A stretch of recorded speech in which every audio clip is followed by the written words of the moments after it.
Hello students, welcome to my channel. I am Priyanka और आज मैं एक नए टॉपिक के साथ आ गई हूँ जो कि class 12 physical education chapter 4 physical education and sports for CWSN। CWSN का मतलब चिल्ड्रन विद स्पेशल नीड्स। इस चैप्टर में हम पढ़ेंगे जो स्पेशल बच्चे होते हैं, जो स्पेशल नीड के बच्चे होते हैं, जो दिव्यांग बच्चे होते हैं, उनका फिज़िकल एजुकेशन का उनके जीवन में क्या रोल रहता है। Concept of disability and disorder. Disability और डिसऑर्डर क्या होता है, डिसेबिलिटी के टाइप्स किस वजह से होते हैं, डिसऑर्डर के टाइप्स वो किस वजह से होते हैं, disability etiquettes, advantages of physical activity for children with special needs. मतलब फिजिकल एक्टिविटी के क्या एडवांटेजेस होते हैं स्पेशल नीड के बच्चों के लिए। Strategies to make physical activities accessible for children with special needs. तो ये वाले चैप्टर में हम ये सारे पॉइंट्स कवर करेंगे, तो प्लीज़ मेरी वीडियो को एंड तक देखिएगा। और अगर आपको मेरी वीडियो अच्छी लगे तो please like, comment, share and subscribe to my channel. तो चलिए मैं आप शुरू करते हैं इंट्रोडक्शन पार्ट के साथ।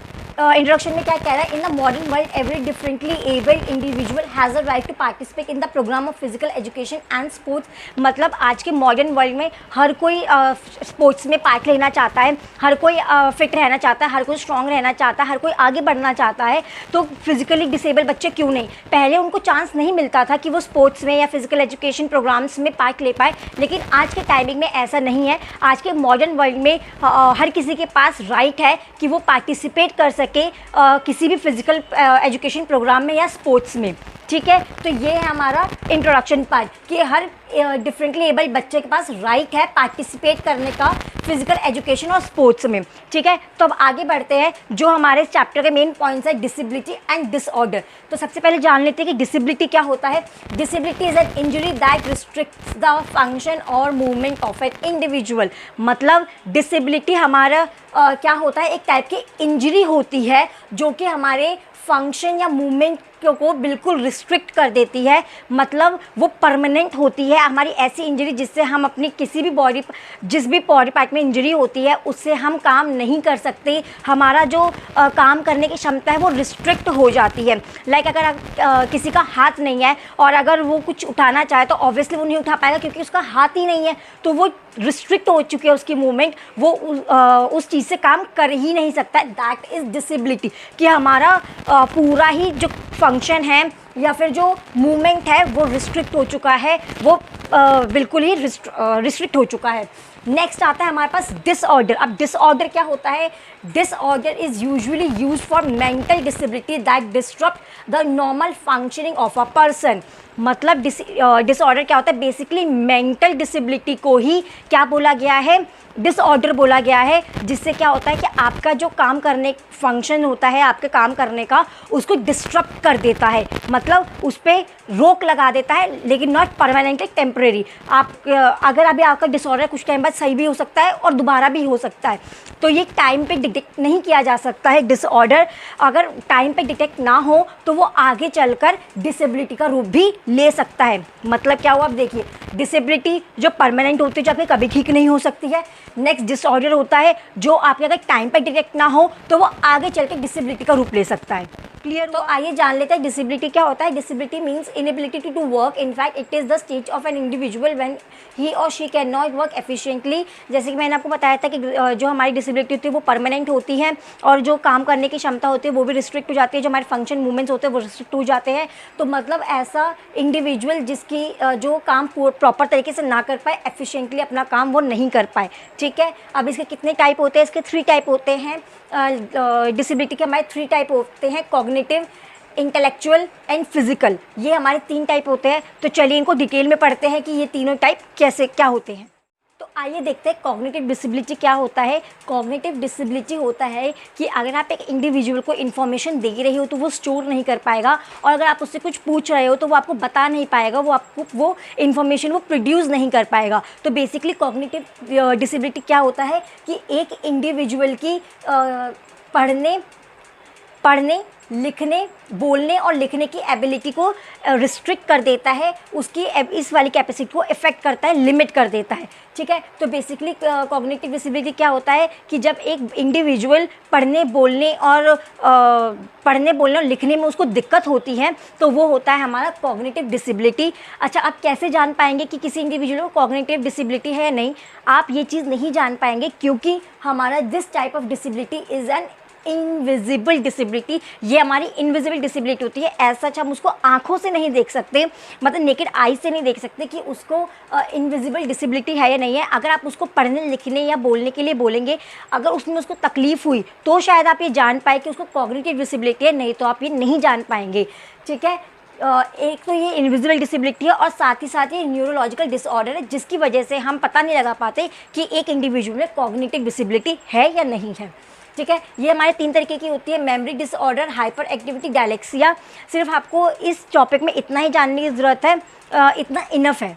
अब जो नेक्स्ट टाइप की हमारे पास डिसेबिलिटी है वो है इंटेलेक्चुअल डिसेबिलिटी। इंटेलेक्चुअल डिसेबिलिटी में हमारे पास 2 चीज़ें लिमिट हो जाती हैं। एक है इंटेलेक्चुअल फंक्शनिंग जिसमें आ जाती है रीजनिंग, लर्निंग, प्रॉब्लम सॉल्विंग, और नेक्स्ट हो जाता है एडेप्टिव बिहेवियर जिसमें वो लोगों से घुल मिल नहीं पाते, लोगों से बात नहीं कर पाते, अपना बिहेवियर कंट्रोल नहीं कर पाते। वो होता है हमारे पास एडेप्टिव बिहेवियर में भी उनकी लिमिट आ जाती है और वो इंटेलेक्चुअल भी उनका रिस्ट्रिक्ट हो जाता है, मतलब वो बोल नहीं पाते, प्रॉब्लम सॉल्व नहीं कर पाते। तो ये होता है जो इंटेलेक्चुअल डिसेबिलिटी होता है। ठीक है, वो जब सोशली किसी से बात नहीं कर पाते, किसी से घुल मिल नहीं पाते। तो जैसे हमने देखा था कॉग्निटिव डिसेबिलिटी हमारी इनविजिबल डिसेबिलिटी होती है, तो हमारी इंटेलेक्चुअल डिसेबिलिटी को क्या कहा जाता है? Social disability. ठीक है, और intellectual disability begins before the age of 18 years और ये हमारे को 18 साल से पहले देखने को मिलती है। क्लियर हुआ इंटेलेक्चुअल डिसेबिलिटी क्या होता है? नेक्स्ट हमारे पास आती है फिजिकल डिसेबिलिटी। फिजिकल डिसेबिलिटी के नाम से हमारे को समझ आ रहा है जो फिजिकली लिमिट हमारे बॉडी पे लग जाती है उसे हम क्या बोलते हैं? फिजिकल डिसेबिलिटी बोलते हैं। It is the limitation of an individual physical function, mobility और stamina, other impairment such as respiratory disorder, blindness, sleep disorder which limits other daily life. इसका मतलब क्या है कि फिजिकली आपकी चीज़ों पे लिमिट लग जाती है, आप काम नहीं कर पाते हैं जिसकी वजह से आपकी जो डेली लाइफ के फंक्शंस हैं, डेली लाइफ का जो आपका काम है वो भी लिमिट, वो उस पर भी रिस्ट्रिक्शन लग जाती है, उस पर भी पाबंदी लग जाती है। जैसे किसी का हाथ टूट गया या बोल नहीं सकता या देख नहीं सकता या सुन नहीं सकता, तो ये क्या होता है? हमारे पास फिजिकल डिसेबिलिटी होती है जो फिजिकली दिखाई देती है और एक इंडिविजुअल की डे टू डे लाइफ को भी इफ़ेक्ट करती है। ठीक है, ये होता है हमारे पास फिजिकल डिसेबिलिटी। ये बाय बर्थ भी हो सकती है और ये किसी एक्सीडेंट के थ्रू भी हो सकती है। जैसे बाय बर्थ आपका पोलियो पहले बहुत चलता, अब तो उसकी वैक्सीनेशन आ गई है, लेकिन पहले लोग जो पोलियो ड्रॉप्स नहीं लेते थे उनको क्या होता था? दैट इज़ जेंट, वो बर्थ से होती है और आगे चल के उनके हाथ ख़राब हो जाते थे, पैर ख़राब हो जाते थे, ये चीज़ होती थी। And motor is related to the spinal cord causing paralysis. सबसे जो फिजिकल डिसेबिलिटी की सबसे मेन जो चीज़ है मोटर रिलेटेड स्पाइनल कॉर्ड। अगर आपकी स्पाइनल कॉर्ड रीढ़ की हड्डी में कोई प्रॉब्लम हो गई है तो जिसकी वजह से आपको पैरालिसिस हो जाएगा और आपकी हाफ बॉडी काम करना बंद कर देगी, तो दैट इज़ फिजिकल डिसेबिलिटी। तो चलिए जान लेते हैं डिसेबिलिटी के कॉजेज़ क्या है, मतलब हमारी जो डिसेबिलिटी होती है वो किन किन वजहों से हो सकती है। सबसे पहले जेनेटिक कॉज। जेनेटिक कॉज का मतलब है कि अगर आपके पूर्वज, आपके एंसेस्टर को ये प्रॉब्लम, कोई भी डिसेबिलिटी की प्रॉब्लम रही है तो आगे चल के आपको भी वो प्रॉब्लम हो सकती है। नेक्स्ट है पॉवर्टी। पॉवर्टी का मतलब गरीबी, तो ये तो सबसे बड़ा रीज़न है। जो लोग गरीब होते हैं, जिनके पास पैसा नहीं होता है, वो लोग अच्छी मेडिकल फैसिलिटी अफोर्ड नहीं कर सकते हैं, जिनकी वजह से उनको डिसेबिलिटी का सामना करना पड़ सकता है। नेक्स्ट है एक्सीडेंट्स। एक्सीडेंट से तो बहुत से, जैसे लोग अपने हाथ गंवा देते हैं, पैर गंवा देते हैं, तो वो एक्सीडेंट में हो जाता है और वो डिसेबल हो सकते हैं। नेक्स्ट है माल न्यूट्रिशन। माल न्यूट्रिशन का मतलब है कुपोषण। कुपोषण, अगर आप अच्छे से खाना नहीं खा रहे हैं, आप अच्छे से न्यूट्रिशन अपनी बॉडी को सारे न्यूट्रिशन नहीं प्रोवाइड कर रहे हैं, तो भी आपको बीमारियां लग सकती है और आप डिसेबल हो सकते हो। आपने छोटी क्लासेस में पढ़ा भी होगा कि इस विटामिन की कमी से आपको बेरी हो गई या फिर ये वाली प्रॉब्लम हो गई। तो आपने बहुत सारे विटामिन की कमी, न्यूट्रिशन की कमी से देखा होगा कि लोगों को बहुत सारी प्रॉब्लम्स, बहुत सारी बीमारियाँ, बहुत सारी डिसेबिलिटी हो जाती है। नेक्स्ट है वॉर किसी भी दो कंट्रीज़ के बीच में किसी वॉर्स होती हैं तो बॉम्ब गिरते हैं, मार का टाइप बहुत ज़्यादा हो जाती है तो लोग बॉम्ब की वजह से हाथ चले जाते हैं, सुनना बंद हो जाता है, कान खराब हो जाते हैं, आंखें चली जाती है या हाथ चले जाते हैं, पैर चले जाते हैं, तो ये भी एक बहुत बड़ा रीज़न है डिसेबिलिटी का, वॉर। नेक्स्ट है medicine and vaccines. Medicine and vaccines का मतलब यहाँ पे बहुत से ऐसे डॉक्टर्स आज के टाइमिंग में अपने क्लिनिक खोल के बैठे हुए हैं जो रजिस्टर्ड नहीं है, जो सर्टिफाइड डॉक्टर्स नहीं है, तो वो क्या करते हैं, वो लापरवाही करते हैं। जैसे इंजेक्शन लगाया तो सिरिंज साफ़ नहीं करिए, उसको फेंका नहीं और वही किसी और के लगा दिया, तो दूसरे वाले बंदे को क्या हो जाएगी, डिसेबिलिटी हो जाएगी, कोई बीमारी लग जाएगी, ठीक है। या फिर वो मेडिसिन अच्छे से स्टोर नहीं कर पाते हैं, अच्छे से लगा नहीं पाते हैं, तो ये होता है हमारा मेडिसिन एंड वैक्सीन्स। और नेक्स्ट है इलनेस, बीमारी भी, अब जैसे कोई प्रेग्नेंट वुमेन है और उसको वो बीमार है और वो जब बेबी को बर्थ देगी तो उसको भी जो बेबी है वो या तो कभी कभार होता है बहरा पैदा हो गया, या फिर जिसकी आंखें नहीं हैं या बोल नहीं सकता, या थोड़ा उसको प्रॉब्लम शुरू हो जाती है, तो ये होते हैं डिसेबिलिटी के कारण।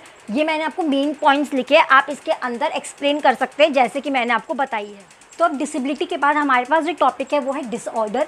डिसऑर्डर क्या होता है? Disorder it is usually use for mental disability, मतलब जो मेंटल डिसेबिलिटी है उसी को हमने नाम दीजिए डिसऑर्डर का।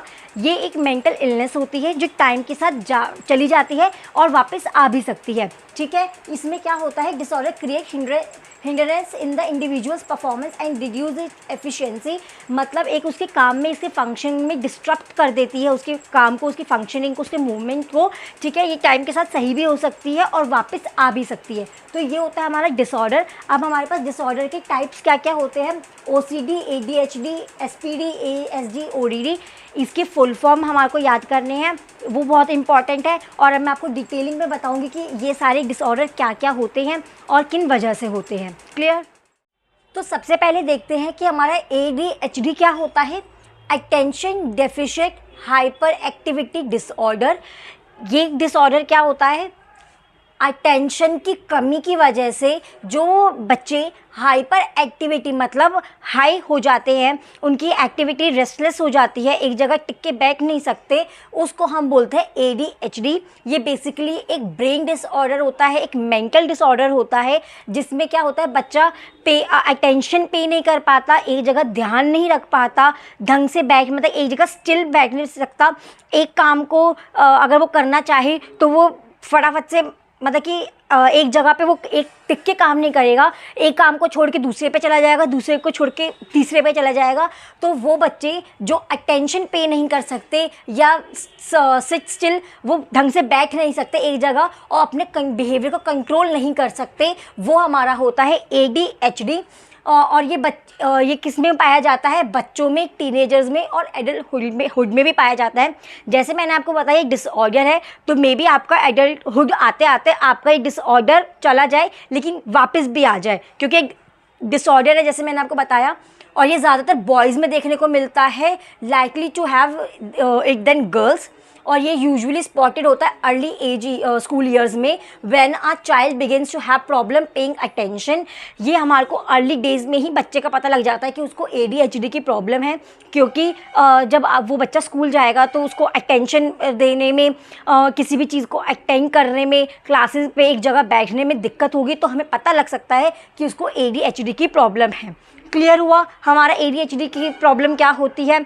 और अच्छा, इसको क्योर नहीं किया जा सकता है, इसको हम क्या कर सकते हैं, इसके सिम्टम्स को हम मैनेज कर सकते हैं एक अच्छे ट्रीटमेंट से और एक अच्छे एजुकेशन प्लान से, ठीक है। अब इसके कॉजेज़ क्या क्या होते हैं, मतलब किस वजह से ADHD हो सकता है। सबसे पहले ब्रेन इंजरी, अगर किसी बच्चे को ब्रेन इंजरी है तो उसकी वजह से भी उसको ADHD की प्रॉब्लम हो सकती है। Exposure to environment, alcohol and tobacco use during pregnancy, अगर उसकी मॉम ने प्रेगनेंसी के दौरान पे अल्कोहल या टबैको का यूज़ करा होगा तो वो बच्चे के दिमाग पे असर करता है। प्री मैच्योर डिलीवरी, टाइम से पहले बच्चे का बर्थ हो जाना, या लो बर्थ वेट मतलब जब बेबी पैदा हुआ तो उसका जो वेट था वो कम होगा तो भी वो दिमाग पे असर करेगा और उस बच्चे को ADHD होने की संभावना हो। अब नेक्स्ट डिसऑर्डर हमारा जो है वो है SPD यानी sensory processing disorder. Sensory processing disorder का मतलब है कि जो हमारे सेंसेस से रिलेटेड डिसऑर्डर होता है। सेंसेस हमारे कौन कौन से होते हैं? आइज़, ईयर्स, माउथ, स्किन और टंग। ठीक है, तो इसमें क्या होता है? It is a condition in which the brain has trouble receiving and responding to information that comes through the senses. मतलब हमारे सेंसेस के थ्रू जो इन्फॉर्मेशन जाती है उसे रिसीव करने में हमारे ब्रेन को प्रॉब्लम होती है, उसे हम बोलते हैं SPD सेंसरी प्रोसेसिंग डिसऑर्डर। इसमें क्या होता है? यहाँ पे हमारे न्यूरोलॉजिकल ट्रैफिक जैम होता है और बच्चे को यहाँ पे क्या दिक्कत हो सकती है? नॉर्मल साउंड भी उसको बहुत तेज़ लग सकती है, उसको लाइट से प्रॉब्लम हो सकती है, उसको छूने में दिक्कत हो सकती है कि अगर कोई उसको छुए तो उसको अच्छा ना लगे, बहुत उसको ट्रबल महसूस हो, उसमें उसके टेस्ट में दिक्कत हो सकती है, उसको मूवमेंट में दिक्कत हो सकती है। ठीक है, heart people with SPD are over sensitive to things in their environment. और उनके आसपास जितनी भी चीज़ें होती हैं, SPD जिनको होता है उनके आसपास उनके एनवायरनमेंट में जितनी चीज़ें होती हैं उनको लेके वो बच्चे बहुत ही सेंसिटिव होते हैं। नेक्स्ट क्या बोल रखा है? Hard to engage in play, read a book etcetera. जैसे मैंने बताया सेंसेस से रिलेटेड प्रॉब्लम है तो ऑब्वियसली उनको खेलने में या कोई बुक रीड करने में, टेस्ट करने में, लाइट्स में बहुत दिक्कत होगी। ठीक है, नेक्स्ट है अनकोऑर्डिनेटेड एक्शंस। और उनके जो एक्शंस होंगे वो अनकोऑर्डिनेट होंगे। कॉमन साउंड में भी पेनफुल क्योंकि उनके सेंसेस जो हैं वो ब्रेन को जो अच्छे से हमारा ब्रेन जो है वो अच्छे से वो रिसीव नहीं कर पा रहा है, इसलिए क्या होगा? उनको कॉमन साउंड भी बहुत पेनफुल, बहुत तेज़ सुनाई देगी, जैसे वो उनको बहुत हार्म कर रही हो। अब इससे कॉजेज़ क्या क्या हो सकते हैं? जेनेटिक एंसेस्टर से आ सकता है। अगर किसी एंसेस्टर को हमारी ये प्रॉब्लम होगी तो आगे चल के आपको भी दिक्कत हो सकती है। लो बर्थ वेट, जन्म से अगर उसका लो वेट है तो कि जब वो पैदा हुआ तो उसका जो वेट होगा वो जितना होना चाहिए उससे कम होगा, तो क्या होगा? आपकी ब्रेन में डिसऑर्डर्स होने शुरू हो जाते हैं। नेक्स्ट है एनवायरनमेंट फैक्टर्स। आसपास के एनवायरनमेंट को देख के भी बच्चों में SPD की प्रॉब्लम आ सकती है। नेक्स्ट हमारा जो डिसऑर्डर है वो है ASD, that is autism spectrum disorder. अब ये ऑटिज़म स्पेक्ट्रम डिसऑर्डर क्या होता है? ये होता है मेंटल ग्रोथ के टाइमिंग पे। मतलब जब बच्चा अपनी अर्ली एज में मेंटल कैपेबिलिटी को डेवलप कर रहा होता है, उसकी डेवलप हो रही होती है, तो उसमें जब कमी आ जाती है तो उसे हम ASD बोलते हैं। ASD is a disorder that effects development. मतलब उसकी दिमाग की डेवलपमेंट को जो इफ़ेक्ट करता है उसे ASD that is autism spectrum disorder कहते हैं। Children with ASD have difficulties with communication, language, social skill and behaviour. ऐसे बच्चे जिनको ASD होता है उनको कम्युनिकेशन से प्रॉब्लम होती है, मतलब वो इतनी बातचीत नहीं कर पाते हैं, इतना लोगों से अपनी बातें नहीं बता पाते हैं। उनको लैंग्वेज में प्रॉब्लम होती है, मतलब उनको बोलने में भी दिक्कत होती है। सोशल स्किल, वो इतने लोगों से घुल मिल नहीं पाते हैं। और उनके बिहेवियर में भी चेंजेस होते हैं, मतलब नॉर्मल बच्चों की तरह वो बिहेव नहीं कर पाते हैं। डिफ़िकल्टीज़ इन सोशल इंटरेक्शन, मैंने जैसे ही बताया कि सोशल स्किल में उनको डिफ़िकल्टीज़ होती है, मतलब सोशल इंटरेक्शन, वो लोगों से घुल मिल नहीं पाते तो उनको सोशली भी डिफ़िकल्टी होती है। मे बिहेव डिफरेंट और repeat same activities over and over again. जैसे मैंने अभी आपको बताया कि उनका बिहेवियर नॉर्मल बच्चों से अलग होता है, तो उनका जो बिहेव होता है वो डिफरेंट होता है और वो एक ही बात को या एक ही एक्टिविटी को बार बार दोहराते रहते हैं। They avoid eye contact and prefer to be alone. उनको आई कॉन्टैक्ट करना पसंद नहीं होता, मतलब वो लोगों से नज़रें चुराते हैं और उनको अकेला रहना ज़्यादा पसंद होता है। अब इसके कॉजेज़ क्या क्या हो सकते हैं? जेनेटिक फैक्टर्स, वही अगर आपके एंसेस्टर में ये कोई प्रॉब्लम रही होगी तो आगे चल के आपको भी हो सकती हैं। एनवायरमेंटल फैक्टर्स, आपके एनवायरनमेंट से रिलेटेड भी ये चीज़, मतलब जैसे कोई ड्रग्स ले रहा है, कोई डाइट है, कोई टॉक्सिन चीज़ें ले ली, पॉइजनस चीज़ें ले ली, तो उसकी वजह से भी हमारे दिमाग की डेवलपमेंट पे असर पड़ता है और हमारे को ASD होने के चांसेस रहते हैं। नेक्स्ट है ब्रेन डेवलपमेंट। वही ब्रेन डेवलपमेंट की क्या होता है, छोटी उम्र में जो 2 से 3 साल के बच्चे होते हैं जब उनमें ब्रेन ग्रोथ फास्ट हो जाती है, मतलब नॉर्मल सेल से भी उनके ज़्यादा सेल्स हो जाते हैं, तो वो आगे चल के थोड़ी टाइमिंग में ASD का रूप ले लेते हैं। नेक्स्ट हमारा जो डिसऑर्डर है वो है ODD, मतलब ऑपोजिशनल डाइफेंग डिसऑर्डर। इसमें क्या होता है, it is a condition in which a child displays an ongoing pattern of an angry और इरिटेबल मूड आर्ग्यूमेंटेटिव बिहेवियर। मतलब इसमें बच्चा हमेशा गुस्सा ही रहेगा, इरिटेट ही करता रहेगा, उसका जो बिहेवियर होगा वो बहुत आर्ग्यूमेंटेटिव होगा, वो दूसरों से बहस ही करता रहेगा, रूल्स को ब्रेक करता रहेगा, ठीक है। ये ओपोजिशनल मतलब और दूसरों को अपोज ही करता रहेगा, सामने वाले से उल्टा ही करता रहेगा। Actively refuse to comply with instruction और रूल, जैसे मैंने ये बताया कि वो कोई भी इंस्ट्रक्शन नहीं मानेगा, रूल्स नहीं मानेगा, उनको तोड़ रहेगा ही, दूसरों की बात कभी नहीं सुनेगा। स्टबर्न, बहुत ज़िद्दी होगा, अपनी बात ही मनवाएगा, ठीक है। Failing to accept responsibility, no friends, जैसे वो सामने वाले को इरिटेट करता रहेगा, बेफालतू की लड़ाइयाँ करता रहेगा, आर्ग्यूमेंट करता रहेगा, और क्या होगा इसमें, अपनी रिस्पॉन्सिबिलिटी को निभाने में फेल हो जाएगा या एक्सेप्ट नहीं करेगा। तो और जब सामने वाले से फालतू की लड़ाई करेगा तो ऑब्वियसली उसके कोई दोस्त नहीं होंगे। तो no friends, usually behave like rebel, hard time in controlling their anger, और वो एक रेबल की तरह बिहेव करेगा, मतलब रिवेंज लेना है, या वो हमेशा ये सोचता रहेगा कोई मेरे अगेंस्ट प्लानिंग कर रहा है, कोई मुझे मारना चाहता है, तो वो हमेशा गुस्से में रहेगा, इरिटेट करता रहेगा, ठीक है, हमेशा रिवेंजफुल नेचर में रहेगा, और अपने गुस्से को वो कंट्रोल नहीं कर पाएगा। Deliberately अनॉय and upset other individually, और जानबूझकर दूसरों को परेशान करता रहेगा, दूसरों को उदास करता रहेगा। तो ये होता है ODD।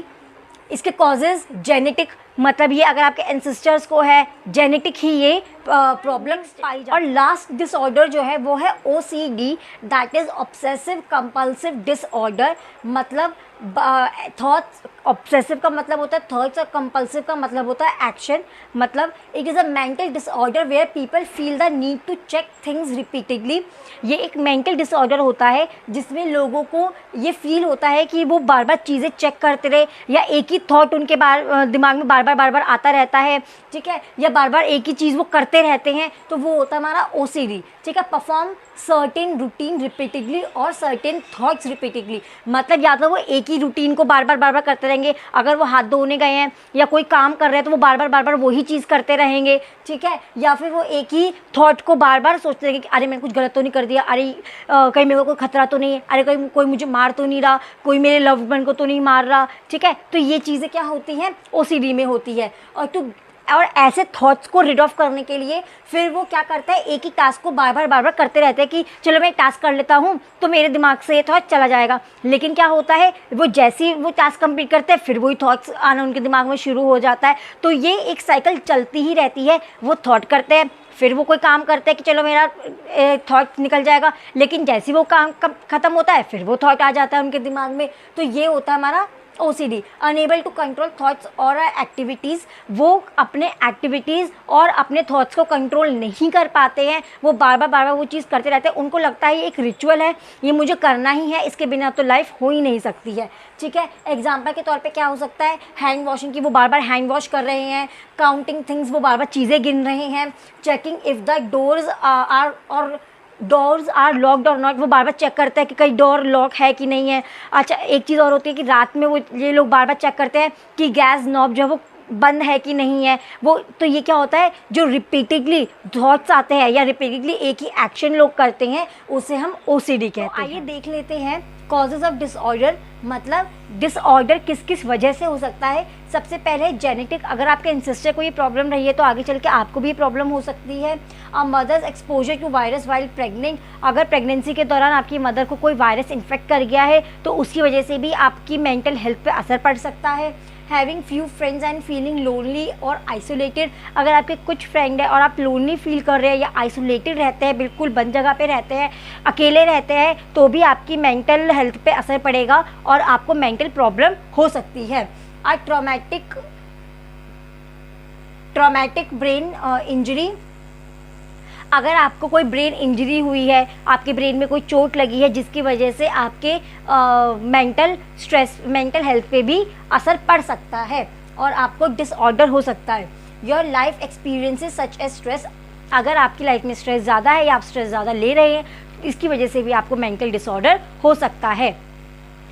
अब जान लेते हैं डिसेबिलिटी एटिकेट्स क्या होते हैं। डिसेबिलिटी एटिकेट्स का मतलब आपके बेसिक मैनर्स क्या होने चाहिए जब आप किसी डिसेबल पर्सन से मिलते हैं, तो आपको उनसे कैसे बिहेव करना चाहिए। तो सबसे पहले टॉक डायरेक्टली, आप उनसे सीधे बात करिए। ये नहीं कि आप किसी इंटरप्रिटेटर को बीच में लेके आ रहे हैं कि भैया हमें तो आपकी बात समझ नहीं आती है तो हम पहले से किसी को उठा के लेके आए हैं अपने साथ, ऐसा ना करिए। आप उनसे डायरेक्ट बात करिए। ऑफ़र टू शेक हैंड्स, आप उनसे जाके हाथ मिलाइए सबसे पहले। ये नहीं कि आप उनको देख के थोड़ा अजीब फील कर रहे हैं, उनसे ढंग से बात नहीं कर रहे हैं, आप जाइए और उनको हैंड शेक के लिए ऑफ़र करिए। डोंट टच और lean on a wheel chair, उनकी व्हील चेयर, उनके अगर किसी का पैर ख़राब है और व्हील चेयर पे वो है तो ना उनकी व्हील चेयर को टच करिए और ना ही उस पर लटक जाइए, ठीक है। लिसन टू देम केयरफुली, और उनकी बातों को अच्छे से सुनिए, समझिए कि वो क्या कह रहे हैं। ऑलवेज इंट्रोड्यूस योर सेल्फ, और हमेशा अपने आप को इंट्रोड्यूस करिए उनसे, ठीक है। किससे? जो ब्लाइंड पर्सन है, क्योंकि वो देख नहीं सकते, तो आप जाके उनसे अपने आप को इंट्रोड्यूस करिए, ठीक है। Conversation at a normal tone, आप अपनी जो कॉन्वर्सेशन के साथ नॉर्मल टोन में रखिए, बहुत हाई और तेज स्लो ना, बिल्कुल नॉर्मली जैसे आप नॉर्मल इंसान से बात करते हैं वैसे ही उनसे करिए। Don't pretend to understand if you are facing problem in doing so, आप उनको ये मत जताइए कि भैया हम आपसे बात करें तो हमें समझ नहीं आ रहा या हमें आपसे कोई मतलब नहीं है, ये नहीं है। तो अगर आपको कोई प्रॉब्लम भी हो रही है उनके साथ तो आप प्लीज़ उनको जताइए मत कि हमें आपके साथ ये प्रॉब्लम हो रही है, ठीक है। और एक चीज़ और मैं बोलना चाहूँगी, जैसे बहुत से लोग होते हैं जाते ही ऐसे दिखाते हैं कि भैया वो तो नॉर्मल नहीं है, पता नहीं वो कितने ज़्यादा उनको हेल्प की ज़रूरत है। ऐसा मत करें कि जाते उनको हेल्प आपने ऑफ़र कर दी, आप जाइए उनसे पूछिए कि अगर उनको हेल्प की ज़रूरत है, अगर ज़रूरत है तो ज़रूर करिए, लेकिन जाते उनको ये जताइए मत कि भैया आप डिसेबल हैं और आपको हेल्प की ज़रूरत होगी ही होगी, ठीक है। इस चैप्टर का हमारा लास्ट टॉपिक है strategies to make physical activities accessible for childrens with special need. मतलब जो स्पेशल नीड के बच्चे होते हैं, कैसे स्ट्रैटेजीज बना सकते हैं उनके लिए कि उनको फिजिकल एक्टिविटी करने में एनकरेजमेंट मिले। क्लियर? तो हमारे पास फर्स्ट पॉइंट है मेडिकल चेकअप। ऐसे बच्चों के लिए रेगुलर मेडिकल चेकअप होने चाहिए। Activities must be based on interest of children, और जो एक्टिविटीज़ या स्पोर्ट्स प्लान करे वो उनकी इंटरेस्ट के बेस पे ही करे। ये नहीं कि कुछ भी उठा के हमने एक्टिविटीज़ सेट कर दी उनके लिए। जो बच्चे वो खेलना चाहते हैं, जो बच्चे वो एक्टिविटी करना चाहते हैं, उनके उसी के बेस पे हम ये एक्टिविटीज़ सेट करें। Equipment should be accessible to the needy children, और जो इक्विपमेंट्स उनको जिन इक्विपमेंट्स की उनको ज़रूरत है वो उनको प्रोवाइड करवाई दी जाए। रूल्स अकॉर्डिंग टू डिसेबिलिटी, और जो गेम स्पोर्ट्स के रूल्स है वो डिसेबल पर्सन के अकॉर्डिंग ही बनाए जाए। ये नहीं कि नॉर्मल पर्सन के अकॉर्डिंग रूल सेट कर दिए गए हैं, डिसेबिलिटी के अकॉर्डिंग ही रूल सेट करें। पार्टिसिपेट अंडर एक्सपर्ट, मतलब जो स्पेशल नीड के बच्चे होते हैं उनको एक्सपर्ट्स के अंडर में ही पार्टिसिपेट करना चाहिए, क्योंकि पता एक्सपर्ट की उनको ज़रूरत कब पड़ जाए, तो इसलिए ऑलवेज पार्टिसिपेट अंडर एक्सपर्ट। और एनकरेजमेंट फ्रॉम स्पेक्टेटर्स, मतलब जो देखने वाले लोग आए हैं, जो व्यूअर्स हैं, जो देखने वाली जनता आई है, वो उनको ताली बजाकर या अच्छे उनको कमेंट्स कर कर उनको एनकरेज करें, जिससे कि वो आगे भी ये एक्टिविटीज़ में पार्ट ले सके, ठीक है। तो यहाँ पे हमारा चैप्टर ख़त्म होता है, चैप्टर 4 ऑफ फिजिकल एजुकेशन। तो अगर आपको मेरी वीडियो अच्छी लगे तो please like, comment, share and subscribe to my channel.